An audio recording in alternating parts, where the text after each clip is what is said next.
பேரன்புமிக்க பெருமக்களே, நாம் சிவபுராணத்தை சிந்தித்துக் கொண்டிருக்கிறோம். மாணிக்க வாசக பெருமான் திருவாய் மலர்ந்தருடைய முதல் பதிகம். அவர் முதல்ல அதை வெளிப்படுத்தினாரான்னு தெரியாது, ஆனால் தொகுப்புல முதல்ல இருக்கிறது சிவபுராணம். அதைத்தான் நாம் சிந்தித்துக் கொண்டு வருகிறோம். இன்றைக்கு நம்ம தொடங்க வேண்டிய இடம், ஞாயிற்கடையாய் கிடந்த அடியேற்கு. அதான் அதிலிருந்து பார்க்கணும். நான் சொல்லுகிற போது அது உங்களுக்கு பயனுள்ளதாக இருக்க வேண்டுமானால் சிவபுராணத்தை விரித்து கையிலே வைத்து கொண்டு வரி வரியாக நீங்களும் அதை பார்த்து நான் சொல்லுவதை கேட்க வேண்டும். அப்பதான் நான் சொல்லுகிறது உங்களுக்கு பயனுள்ளதாக அமையும். ஞாயிற்கடையாய் கிடந்த அடியேற்கு. அடிக்கடி தன்னை நாயின்னு மாணிக்க வாசகர் சொல்லிக்கிறது நமக்கு தெரியும். நான் நாயிலேயே கடைப்பட்டவனாக இருந்த அடியேனுக்குங்கிறார். ஒரு இடத்துல 5-6 நாய் நிற்குது, என்ன மாதிரி இலை கிடந்தா சாப்பிட்டுட்டு இருக்கோம். இன்னொரு நாய் வந்தா எல்லாம் சேர்ந்து அதை சீன்னு விரட்டும், குலைக்கும். அப்ப ஏற்கனவே இருக்கிற நாய்களை விட இது கடைப்பட்ட நாயா போச்சு. அது மாதிரி நாயிற்கடையாய் கடைப்பட்டவனாய் கிடந்த அடியேனுக்கு தாயிற் சிறந்த தயாவான தத்துவனே. கடவுள் ஏன் தாயை படைச்சார் தெரியுமா? எல்லாரும் கடவுளை பார்க்க முடியாது. அப்ப அவங்க பார்க்கிறாப்புல கடவுள் வடிவம் ஒன்று வேணும்னு தான் தாயை படைச்சார். அப்போ ஏன்னா அவ என்ன செய்வா? குழந்தைக்கு பசிக்குமே என்று அவள் நினைத்து பால் ஊட்டுவாள். குழந்தைக்கு பசிக்குமே என்று அவள் சாதம் பிசைந்து ஊட்டி விடுவாள். பால் நிறைந்தூட்டும் தாயினும் சாலப் பறிந்து அப்படின்னு இன்னொரு இடத்துல சொல்லுவாள். அதனால தாய் ரொம்ப உயர்வானவள். அவளுக்கு இரக்கம் உண்டு. குழந்தை மலம் போயிருச்சுன்னு வச்சுக்கோங்க, மற்றவங்கெல்லாம் ஐயோன்னு விலகி போவார்கள். தாய் அதை கையினால் எடுத்து வெளியேற்றுவாள், குழந்தைக்கு கழுவி விடுவா. அவன் அசூசை என்று அவள் பார்ப்பதில்லை. அதனால குழந்தையினுடைய மலங்களை கழுவுகிற தாய் போல நம்முடைய மலங்களை கழுவுகிறவன் ஆண்டவன். தாய்க்கு இருக்கிற அதே தயை, அதே இரக்கம் சிவபெருமானுக்கும் உண்டு. அதனாலதான் ஆனா அவர் தாயை விட சிறந்தவன் இங்கே சொல்லிடுறார். தாயிற் சிறந்த தயாவான தத்துவனே. தயா, தயை அப்படின்னா இரக்கம், கருணை. மாசற்ற ஜோதி மலர்ந்த மலர்ச்சுடரே. இப்ப நம்ம வீட்டில் விளக்கேற்றுறோம்னு வச்சுக்கோங்க, அதுவும் ஜோதி தான். ஆனா அந்த எரியிற போது அந்த திரிக்கும் அந்த சுடருக்கும் நடுவில் பாருங்க கொஞ்சம் போல இருட்டு இருக்கும். அப்ப நம்ம ஏற்றுகிற விளக்கு ஜோதி குற்றமுடையது. சிவபெருமான் மாசற்றவன், அவனுக்கு எந்த குற்றமும் இல்லை. மாசற்ற ஜோதி மலர்ந்த மலர்ச்சுடரே. அப்பத்தான் மலர்ந்த மலர் போன்றவன், அதே நேரத்தில் சுடர் போன்றவன். அன்புடையவர்களுக்கு மலர் போல மென்மையானவன், தீயவர்களுக்கு நெருப்பு போல சுடராக இருப்பவன். அதனால மலர்ச்சுடரே அப்படின்னு சொன்னார். தேசனே தேனார் அமுதே சிவபுரனே. அடுத்த அடிக்கு போயிட்டேன். தேசனே, தேசன்கிற சொல் ஏற்கனவே தேசன் அடிபோற்றின்னு சொல்லும் போது சொல்லியிருக்கோம். தேசன் என்பது எந்த சொல்லின் அடிப்படையில் வந்ததுன்னா தேஜஸ், ஒளி உடையதுன்னு அர்த்தம். ஒளி உடையவன். தேனார் அமுதே, தேன் போன்ற அமுதம் போன்றவன். தேன் போன்றவன், அமுதம் போன்றவன் சிவபெருமான். தேனா ஆர் அமுது, நமக்கு ஆறாத அமுது, திருப்தி அடைய முடியாத அளவுக்கு எவ்வளவு சாப்பிட்டாலும் அத்தனைக்கும் தித்திக்கின்றவன் சிவபெருமான். தேசனே தேனார் அமுதே சிவபுரனே. சிவபுரம் எங்கெங்க இருக்கு அப்படின்னு கேட்டா பல பேர் சொல்லுவாங்க, அதாங்க திருக்கையிலாயம். இப்போ பல பேர் போயிட்டு வந்து கையிலையும் மணின்னு போட்டுக்கிறாள், அங்க போயிட்டு வந்தா அங்கதான் சிவபுரம் அப்படிம்பாங்க. இல்லை, சிவபுரம் என்பது அவரவர்களுடைய உள்ளம்தான் சிவபுரம். உள்ளம் பெருங்கோயில் ஊனுடம்பு ஆலயம் வள்ளற் பிரானாருக்கு வாய் கோபுர வாசல் தெள்ளத் தெளிந்தார்க்கு ஜீவன் சிவலிங்கம் என்று சொல்லுவார் நம்முடைய திருமூலர். நம்ம உள்ளத்துல பார்த்தா தாங்க கோயில்ல சிவபெருமான் இருக்கிறது தெரியும். பார், நம்ம தேசிய விநாயகர் பிள்ளை உள்ளத்தில் உள்ளானடி அது நீ உணர வேண்டும் அடி, உள்ளத்தில் காண்பாயனில் கோயில் உள்ளேயும் காண்பாயடி. கவிமணியினுடைய வார்த்தை. அப்பர் சாமி சொல்றார், தேடிக் கண்டுகொண்டேன் எங்கும் தேடியும் தேடனாத தேவனை என் உள்ளே தேடிக் கண்டுகொண்டேன். அதனால சிவபுரம் எங்கே இருக்கிறது என்றால் அவரவர்களுடைய உள்ளத்துள்ளேதான் சிவபுரம் இருக்கிறது. அங்கே குடிகொண்டிருப்பவன் தான் சிவபெருமான். அதனால சிவபுரனே என்று சொன்னால் என்னுடைய உள்ளமாகிய சிவபுரத்தில் குடியிருக்கிற பெருமானே என்று நாம் பொருள் கொள்ள வேண்டும். பாசமாம் பற்றறுத்து பாரிக்கும் அரியனே. உலகத்துல பிறந்துட்டா பற்று, மனை, மக்கள், சுற்றம் எல்லாத்து மேலேயும் பாசம் இருக்கிறது. அந்த பாசத்தை, அந்த பற்றை நம்ம விடணும்னு சொல்லி கொடுக்குறாங்க. பற்றுக பற்றற்றான் பற்றினை அப்பற்றை பற்றுக பற்று விடற்குன்னு திருக்குறள். நீங்க சிவபெருமானை பற்றி கொள்ளுங்கள், அப்பதான் உங்களால இந்த பற்றுக்களை விட முடியும் என்று சொல்லுவார். அந்த சிவபெருமானை பற்றி கொண்டால் அவன் இந்த பற்றுக்களை அறுத்து விடுகிறான்னு அர்த்தம். பாசமாம் பற்றறுத்து பாரிக்கும் ஆரியனே, காக்கின்ற குருநாதன். ஆரியன்னா குருநாதன் அர்த்தம். ஆரியன்னா எங்க வடக்கேந்து வந்த ஆள்னு அர்த்தம் இல்ல. ஆரியன் கண்டாய் தமிழன் கண்டாய்னு அப்பர் பாடுவார். பாசமாம் பற்றறுத்து பாரிக்கும் ஆரியனே, மனை மக்கள் சுற்றமெனும் மாயா வலையை கடக்க அறியாதே, வினையில் செருக்கி அடிநாயேன் விழலுக்கு இறைத்து விடலாமோ. திருப்புகள். அதனால இந்த பாசங்களை அறுத்து நம்மளை காக்கின்றவன் சிவபெருமான். நேச அருள் புரிந்து நெஞ்சில் வஞ்சங்கட. நேசம்னா அன்பு. நேச அருள் புரிந்து அன்போடு கூடிய அருளை செய்து என் மனத்தில் உள்ள வஞ்சம் கெட. வஞ்சம்னா என்னங்க?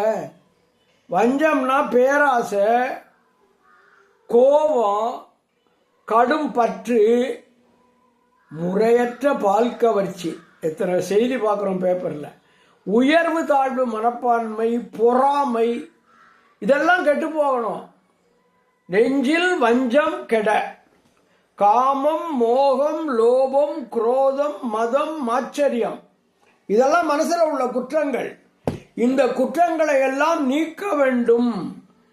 அப்படி நீக்குவதற்கு உதவி செய்யக்கூடியவன் நம்முடைய சிவபெருமான். அதனாலதான் அவனுக்கு பேராது நின்ற பெருங்கருணை பேராரேங்கிறார். பேராதுன்னா இடம்பெயராமல் நிலையாக நின்ற பெரிய கருணையாகிய பெரிய நதியே. ஆறுனா நதி. மாணிக்க வாசக பெருமான வைகை ஆற்று சுடுமணல்ல நிறுத்தி விட்டாங்க. அப்ப பேரார வர வச்சான்ல, அவனுடைய கருணை இருந்ததுனால தானே பெரிய வெள்ளமாக வந்தது. அவர் கால் சுடுவதை பொறுக்க மாட்டாமல். அதனால பேராது நின்ற பெருங்கருணை பேராரே. ஆரா அமுதே. ஆறான்னா தெவிட்டாத அமுதம் போன்றவனேன்னு அர்த்தம். யாராவது நம்மளை சாப்பிட கூப்பிட்டா 2-3 இட்லி சாப்பிடலாம்.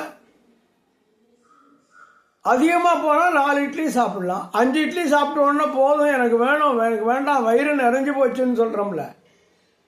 5 இட்லி சாப்பிட்டு வந்து இன்னைக்கு காலையில் வயிறார சாப்பிட்டேன்னு சொல்கிறோம்ல. வயிறாரன்னா திருப்தி அடையும்படி, வயிறு திருப்தி அடையும்படி சாப்பிட்டேன்னு அர்த்தம். காலார நடந்தேன், கண்ணார கண்டேன்னு சொல்கிறோம். ஆறன்னா திருப்தி அடையும்படி, ஆறா அப்படின்னா திருப்தி அடையலைன்னு அர்த்தம். எவ்வளவுதான் நாம் அதை சுவைத்தாலும் சிவபெருமான் நமக்கு திருப்தியை தராத அமுதம்.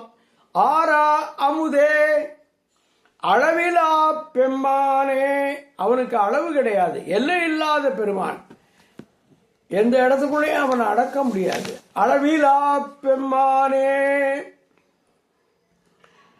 இறைவனை ஆறாமுது என்று சொல்லுவோர் வைணவர்கள். பெருமாளுக்கு ஆறாவமுதன் என்று பெயரை வைத்து அழைப்பார்கள். ராமனை பற்றி மண்டோதரை சொல்ற போது சொல்லுகிறாள், ஆரா அமுதாய் அலைகடலில் கண் வளரும் நாராயணன் என்று இருப்பேன் ராமனை நான். ராவணனுக்கு தெரியல, மண்டோதரிக்கு தெரிஞ்சு போச்சு, ராமன் தான் இந்த நாராயணன் அப்படின்னு. நம்ம மாணிக்க வாசகரே சிவபெருமானை பற்றி பிரிதோரிடத்தில் சொல்லுகிற போது, ஆரா அமுதே அமுதாய் அலைகடல் வாய் மீன் விசிறும் பேராசை வாரியனை பாடுதுங்கானம்மானாய் திருவம்மானையில பாடுவார். ஓராதார் உள்ளத்துள் ஒழிக்கும் ஒளியானே, ஒழிக்கும்னா ஒளிஞ்சுக்கிறது, கண்ணுக்கு தெரியாம. யார் உள்ளத்தில் ஒழிக்கும் அப்படின்னு சொல்றாங்க. யாருடைய உள்ளத்துல? ஓராதார், நினைக்காதவர்கள், சிந்தையிலே அவனை கொண்டு வந்து சேர்க்காதவர்கள். அதான் ஓராதார், உள்ளத்தில் ஒழிக்கும் ஒளியான்.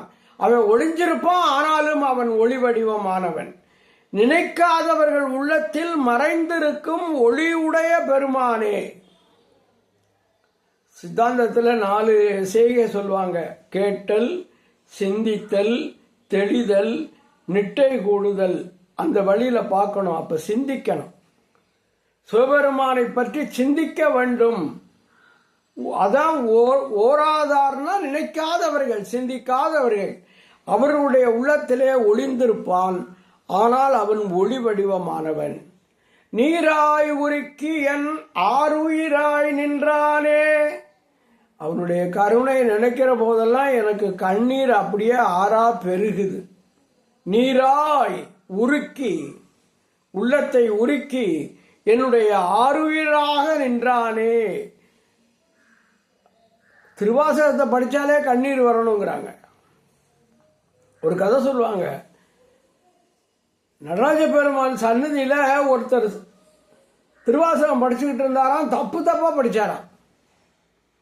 பக்கத்தில் நின்ன பண்டிதர், ஏப்பா தப்பா படிக்கிற, இங்கே நின்றுக்கிட்டு ஏப்பா தப்பா படிக்கிற, போய் வாசலில் படி. சரின்னு கோபுரத்துக்கு வெளியே வந்து படித்தாராம். அப்போவும் தப்பாவே படிச்சுக்கிட்டு இருந்தாராம். இந்த வெளியில் வந்த பண்டிதர், ஏப்பா இங்கே வந்து இப்படியே தப்பா படிக்கிறிய, பார்த்து ஒழுங்காக படிக்க மாட்டியான்னு கேட்டாராம். இல்லை சாமி, நான் பார்த்து தான் படிக்கிறேன். இந்த சிவபெருமானை நினைச்சு படிக்கிற போது கண்ணீர் வருது, அந்த கண்ணீர் எழுத்த மறக்குதே, அதனால தான் நான் தப்பா படிக்கிறேன். அப்போ யார் உண்மையான அன்போடு திருவாசகத்தை படிக்கிறார்களோ அவர்களுக்கு கண்ணீர் வரும்னு தெரியுது. அதான் நீராய் உருக்கி என் அருவீராய் நின்றானேன்னு எழுதுறாரு. இன்பமும் துன்பமும் இல்லானே உள்ளானே. அவனுக்கு இன்பமும் கிடையாது, துன்பமும் கிடையாது. அது சரி, இன்பமும் துன்பமும் இல்லானேன்னு சொல்லிட்டு விட்டுருந்தாருன்னா பிரச்சனை இல்லை. மறுபடியும் உள்ளானேங்கிறாரு. அவனுக்கு ஏது இன்ப துன்பம்? அவனுக்கும் இன்ப துன்பம் இருக்கு. ஏன் தெரியுமா? நம்ம ஒவ்வொருத்தருடைய உள்ளத்துக்குள்ளேயும் அவன் வந்து உட்கார்ந்துருக்கான். நாம் இன்பத்தை அனுபவிக்கிற போது அவன் இன்பத்தை அனுபவிக்கிறான், நாம் துயரத்தை அனுபவிக்கிற போது அவன் துயரத்தை அனுபவிக்கிறான். அதனால இன்பமும் துன்பமும் இயற்கையில் இல்லாதவனே, எங்கள் பொருட்டு இவை இரண்டும் உள்ளவனேன்னு அர்த்தம். இன்பமும் துன்பமும் இல்லானே உள்ளானே. அன்பருக்கு அன்பனே யாவையுமாய் அல்லையுமாய். அன்பர்களிடத்தில் அன்புள்ளவனே. தீர்ந்த அன்பாய அன்பர்க்கு அன்ப போற்றி. திருச்சதகம். அன்புடையவர்களுக்கு அவன் அன்புடையவன். அதனால அன்பருக்கு அன்பனே. யாவையுமாய் அல்லையுமாய், எல்லா பொருட்களோடும் கலந்திருப்பதால் யாவையுமாய், அவற்றிலிருந்து வெளியில வேறாய் நிற்பதனால, வேறுபட்டு அவற்றை இயக்குபவனாக இருப்பதனால அல்லையுமாய். மூணு சொல்லுவாங்க சித்தாந்தத்துல. ஒன்றாய், உடனாய், வேறாய்ன்னு. அப்படி வேறாயும் அவன் இருக்கிற போதுதான் அல்லையுமாய்ங்கிற சொல் வருது. ஜோதியனே துன்னிருளே தோன்றா பெருமையனே, ஜோதி வடிவானவனே, சுயம் பிரகாசனே, துன்னிருளே, உணராதவர்களுக்கு, அன்பில்லாதவர்களுக்கு இருட்டே, கும்மிருட்டு. துன்னிருள்னா கும்மிருட்டு. 12 மணிக்கு ஒரு வெளிச்சமும் இல்லாத போது கண்ணு முடிச்சு பார்த்தா தெரியுமில்ல, அந்த இருட்டு.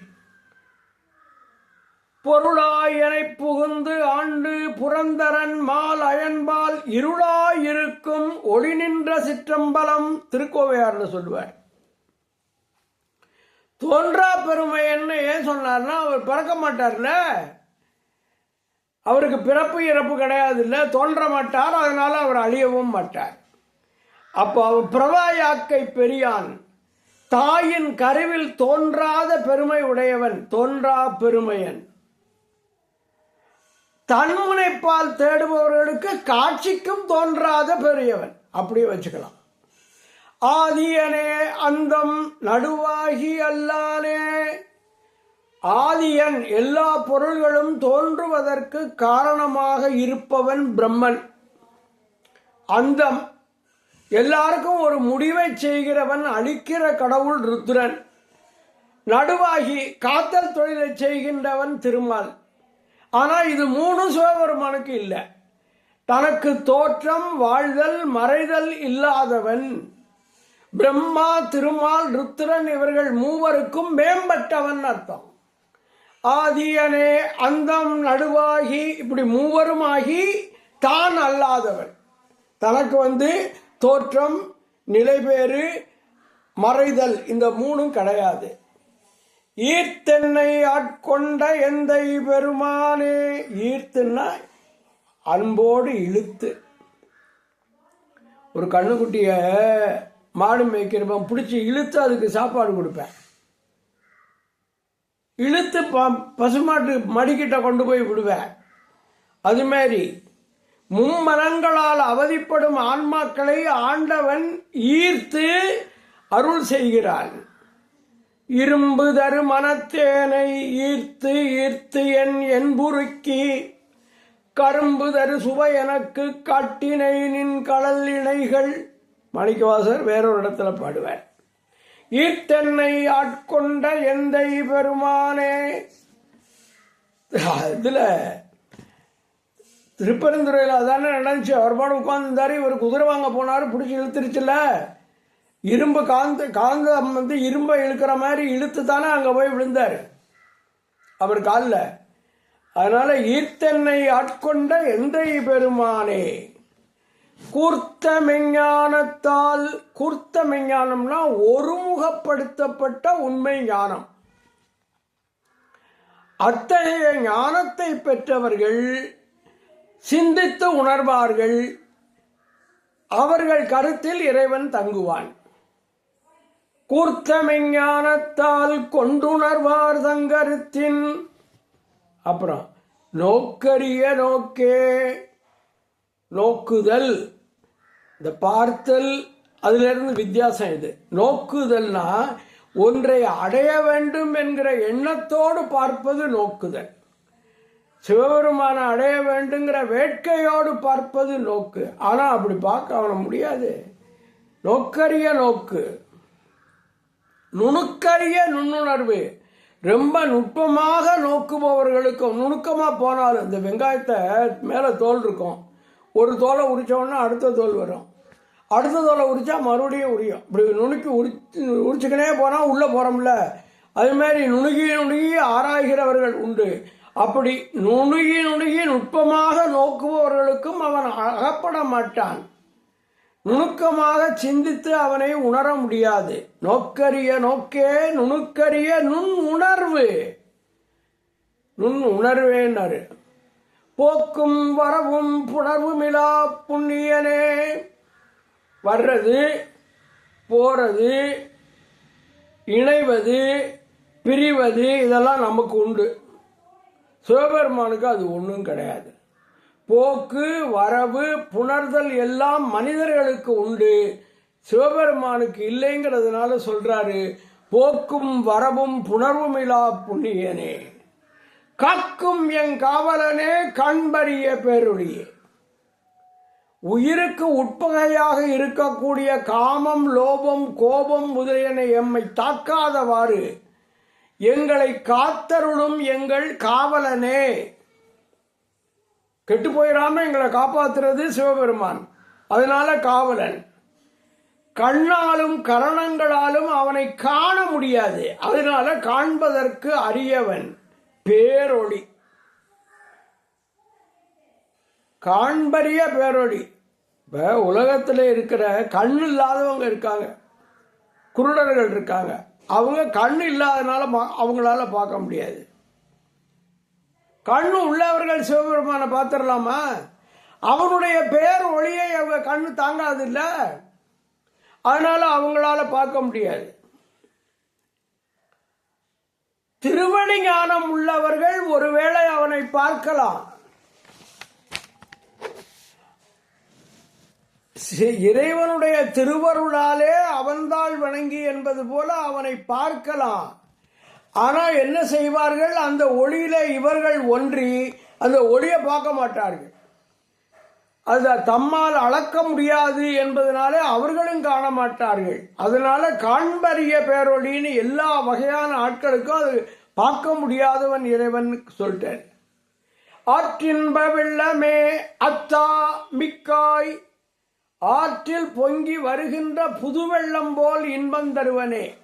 இந்த மழை காலத்தில் வெள்ளம் அடிச்சுக்கின்னு வரும்போது பார்த்தீங்கன்னா அவ்வளோ நல்லா இருக்கும். அது மட்டும் என்ன, கரையை அடைச்சிக்கிட்டு வந்து ஊருக்குள்ளே வந்துடக்கூடாது. ஆனால் வெள்ளம் மட்டும் வந்து அந்த கரையோட போச்சுன்னா ரொம்ப நல்லா இருக்கும். ஆற்றில் பொங்கி வருகின்ற புது வெள்ளம் போல இன்பம் தருபவன். வைகாட்டில் நிற்கிற போது புது வெள்ளம் வந்துச்சுல்ல, அவர் ரொம்ப சந்தோஷப்பட்டார்ல. அதனால நரியை குதிரை பரியாக்கி ஞானமெல்லாம் நிகழ்வித்து பெரிய தென்னன் மதுரை எல்லாம் பிச்சது ஏற்றும் பெருந்துரையாய் அரிய பொருளே அவிநாசி அப்பா பாண்டி வெள்ளமே. வெள்ளம்ங்கிறாரு, ஆத்துல வர்றது பேராரேன்னு சொல்றல. ஆற்றின்ப வெள்ளமே அப்பா பாண்டி வெள்ளமே, தெரிய அரிய பரஞ்சோதி செய்வதொன்றும் அறியேனே. ஆனந்த மாலையில பாடுவார்.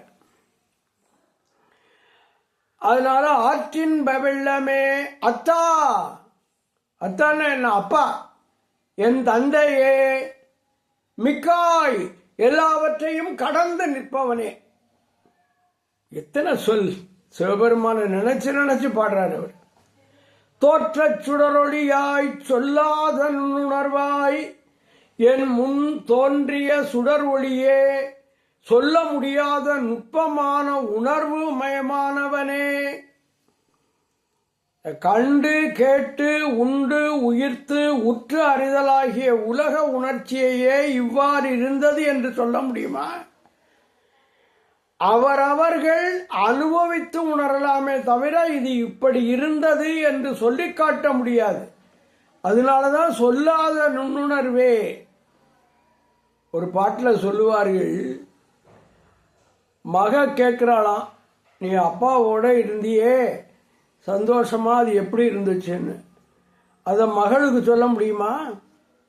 அது சொல்லி காட்டுறதா? கணவனும் மனைவியும் இணைந்து அனுபவிக்கிற அந்த இன்பத்தை வேறொருவருக்கு இப்படி இருந்தது என்று சொல்ல முடியாது. அதுபோல இறைவனை நாம் உணர்ந்து அனுபவிக்கிற இன்பத்தை இப்படி இருந்தது என்று சொல்ல முடியாது. அப்ப தோற்ற சுடரொளியாய் சொல்லாத நுண்ணுணர்வாய் மாற்றமாம் வையகத்தின் வெவ்வேறே வந்தறிவாம். அடிக்கடி மனம் மாறுகிற உலக உயிர்களின் ஆன்ம பக்குவத்திற்கு ஏற்றவாறு வெவ்வேறு வடிவங்கள் எடுத்து வந்து அவ்வுயிர்களுக்கு அறிவு தந்து தேற்றும் பெருமானே. மாற்றமாம் வையகம், வையகத்தில் மாற்றங்கள் நிகழ்கின்றன, மக்களுடைய மனங்களிலே மாற்றங்கள் நிகழ்கின்றன. அதற்கு தக்கபடி வெவ்வேறு உருவம் எடுத்து வந்து அந்த உயிர்களை ஆட்கொள்ளுகிற பெருமான்.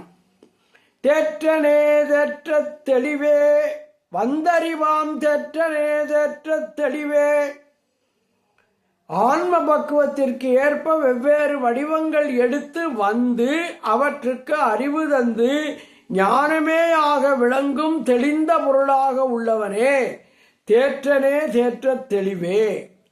என் சிந்தனையுள், என்னுடைய உள்ளத்துக்குள்ளே ஊறுகின்ற, ஊற்றான ஊறுகின்ற உண்ணார் அமுதே, உண்ணத்தக்க அமுதம் போன்றவனே, உடையானே, எங்கள் எல்லாரையும் உடைமைப் பொருளாக உடையவனே. வேற்று விகார விடக்குடம்பின் உட்கிடப்ப. வேற்று விகாரனா வெவ்வேறு விகாரங்களை, மாறுபாடுகளை உடைய உடம்பு. சின்ன பிள்ளையில அப்படியே தளிர் மாதிரி இருக்கும், கொஞ்சம் பையனானவன்னா கொஞ்சம் நல்லா தான் இருக்கும். காளைன்னா நல்ல உரமான உடம்போடு இருப்பாங்க. என்ன மாதிரி 82 வயசாச்சுன்னா குரல் சரியாக வருமா? இந்த ஆள் புரியாதனமாக தன்னால் முடியும்னு நினச்சி உட்கார்ந்து சொல்லிகிட்டு இருக்காரே நீங்களாம் நினைக்கிற மாதிரி அப்படி ஆயிரும். நரை, திரை, மூப்பு இதெல்லாம் மாறிக்கிட்டே இருக்கும்ல, அதான் விகாரம். வேற்று விகார விடக்கு உடம்பு. விடக்கு உடம்புன்னா என்ன அர்த்தம்? இது மாறுபாடு அடைகிற உடம்பு, அதுக்குள்ள கிடக்கேன், இது தாங்க மாட்டேயா அப்படிங்கிறாரு. ஆற்றேன் நம்மையா அரணே ஓ என்றென்று. அது என்ன இங்க நீ பாடு, என்னை இங்க விட்டுட்டு போயிட்டியே, நான் சாப்பிட்டு சட்டையை போட்டுக்கணும், இந்த உடம்புக்குள்ளே கிடக்கனே, நான் இருக்கலாமான்னு கேட்பாரு. உண்டு உடுத்து இங்கு இருப்பதாக முடித்தாயேன்னு ஒரு கேள்வி திருச்சதகத்தில் கேட்பார். அது மாதிரி ஆற்றேனம் ஐயா, என்னால் தாங்க முடியாது ஐயா, அரணே ஓ என்றென்று. அரணே ஓ கத்துறாரு. அரணே ஓ என்றென்று போற்றி புகழ்ந்திருந்து பொய்கட்டு மெய்யானார். அப்படி சிவபெருமானை ஓலமிட்டு அழைத்தவர்கள், அவன் மீது அன்பு வைத்து ஓலமிட்டு அழைத்தவர்கள் பொய்கட்டு மெய்யானார்கள். மெய்யினா உண்மையே வடிவமானார்கள். இறைவன் தான் மெய், அவனோடு சேர்ந்து விடுவார்கள் அர்த்தமோ என்னவோ. மீட்டிங்கு வந்து வினைப்பிறவி சாராமே. இந்த சாமியை கும்பிடுறதெல்லாம் ஒரு நோக்கம் தாங்க. இந்த உலகத்துக்கு வந்து படாத பாடுபடுறோம், மறுபடியும் எனக்கு ஒரு பிறப்பை தராத. கரகாலமையார் கேட்டார்ல, உன்னை மறவாமை வேண்டும், மறுபடியும் நாம் பிறவாமல் இருக்க வேண்டும், அப்படி இல்லைன்னா உன்னை மறவாமல் இருக்க வேண்டும்னு கேட்டார். அது மாதிரி மறுபடியும் இந்த உலகத்தில் வந்து பிறந்து நல்வினை தீவினைகளை அனுபவிக்காமல் கள்ள புலக்குரம்பை, கள்ளப்புலம்ங்கிறது இந்த 5 புலன்கள், 5 கருவி இருக்குல்ல, கண், காது, மூக்கு, செவி, மெய். இதுக்கு உள்ள புலன்கள் என்ன?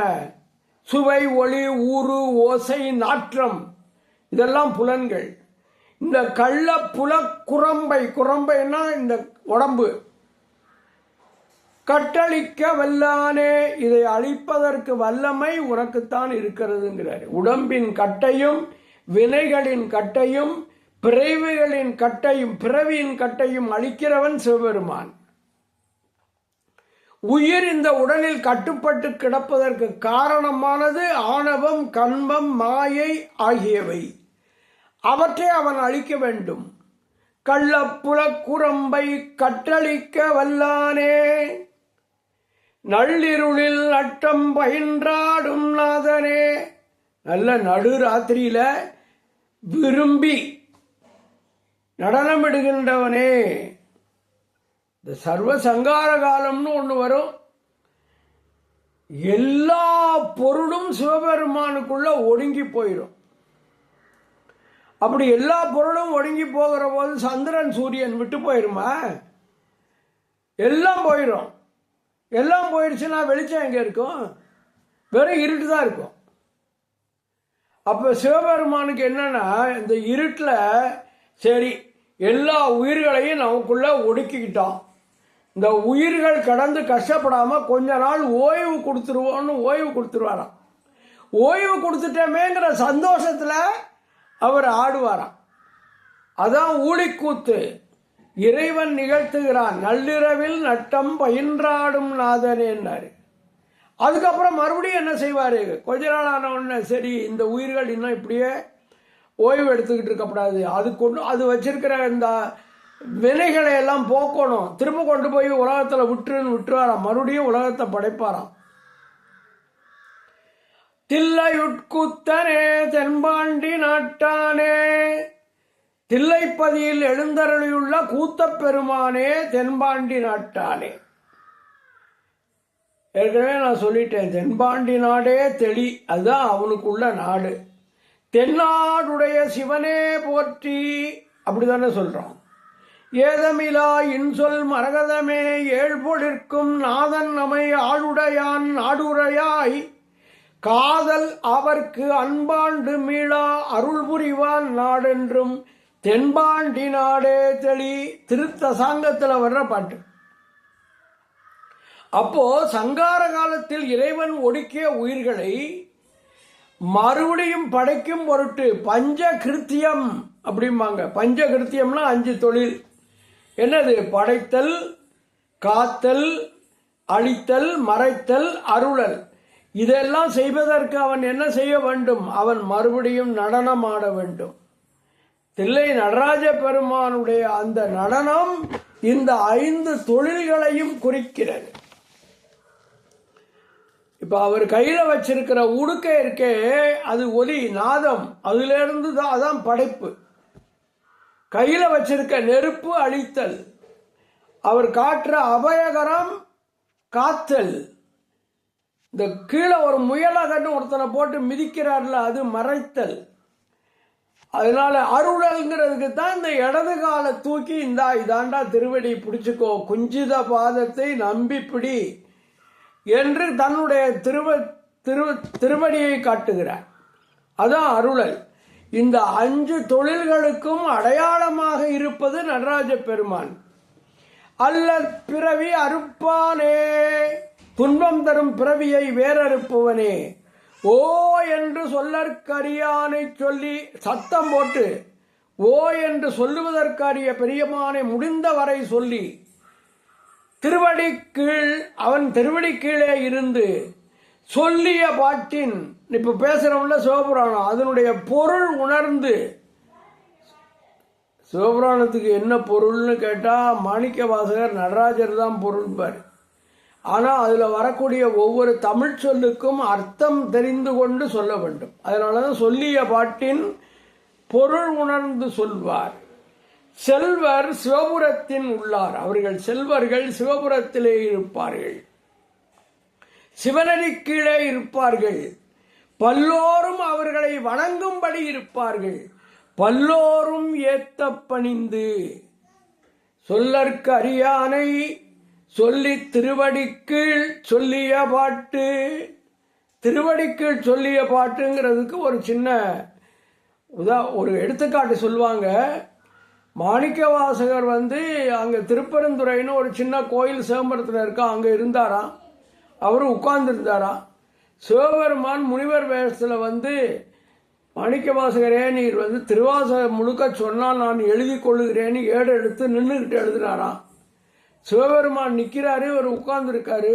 சிவபெருமானுடைய திருவடி கீழே தான் அவர் இருக்காரு. அங்கே இருந்து சொல்லிய பாட்டு திருவடி கீழ் சொல்லற்கு அரியானை சொல்லி திருவடி கீழ் சொல்லிய பாட்டு, அதுதான் திருவாசகம். அப்புறம் இதை எழுதியது அழகிய திருச்சிற்றம்பலமுடையான்னு அவர் அப்புறம் கையெழுத்து போட்டாருன்னு சொல்லுவார்கள். எனக்கு அந்த அது உண்மை கதை தெரியல. ஆனால் அப்படி அவரே சிவபெருமானே எழுதி கொண்டார். அவருடைய திருவடி கீழ் இருந்துதான் மாணிக்க வாசகர் சொன்னார் அப்படிங்கிறதுனால அந்த ஒரு அர்த்தத்தை இங்கே சொல்வார்கள். சொல்லிய பாட்டின் திருவடி கீழ் சொல்லிய பாட்டின் பொருளுணர்ந்து சொல்லுவார் செல்வர் சிவபுரத்தின் உள்ளார் சிவனடி கீழ் பல்லோரும் ஏத்த பணிந்து. திருச்சிற்றம்பலம். நான் 3 சொற்பொழிவுகளாக இதை வெளியிட்டிருக்கிறேன். விருப்பமுள்ளவர்கள் அதை பார்த்து பயன்பெற வேண்டியது. நன்றி, வணக்கம்.